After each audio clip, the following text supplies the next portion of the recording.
ఇంట్లో ఉన్న వాళ్ళందరూ అయితే బాలు వాళ్ళ అన్నయ్య పెళ్లి కోసమని అన్నీ రెడీ చేస్తూ ఉంటారు. ఇంతలో అక్కడ ఉన్న బాలు అయితే చెల్లి అక్కడ ఉన్న ఒక యాపిల్‌ని అయితే ఇసురు తింటాను అని చెప్పేసి అయితే అంటూ ఉంటాడు.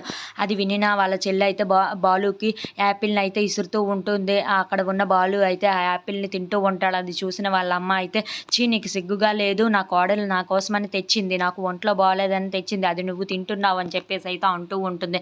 ఆ మాటలు పట్టించుకోకుండా అక్కడ ఉన్న బాలు అయితే ఆ యాపిల్‌ని తింటూ ఉంటాడు. ఇంతలో అక్కడ ఉన్న వాళ్ళ బామ్మ అయితే "అమ్మ తలంబ్రాల కోసం అక్షింతలు ఉంచాం కదా! అవి తీసుకొని రా" అని చెప్పేసి అయితే మీనాకు చెప్తూ ఉంటుంది.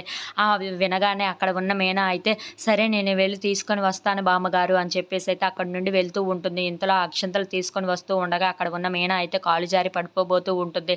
బాలు అయితే తనని పట్టుకుంటూ ఉంటాడు. ఆ అక్షింతలన్నీ అయితే నేలపాలు అవ్వటంతో అక్కడ ఉన్న వాళ్ళ అత్తయ్య అయితే "ఇదంతా అశుభం జరిగింది. నీ వల్లనే ఈ అశుభం జరిగింది. ఈ అక్షింతల్ని ఎవరైనా చేజార్చుకుంటారా?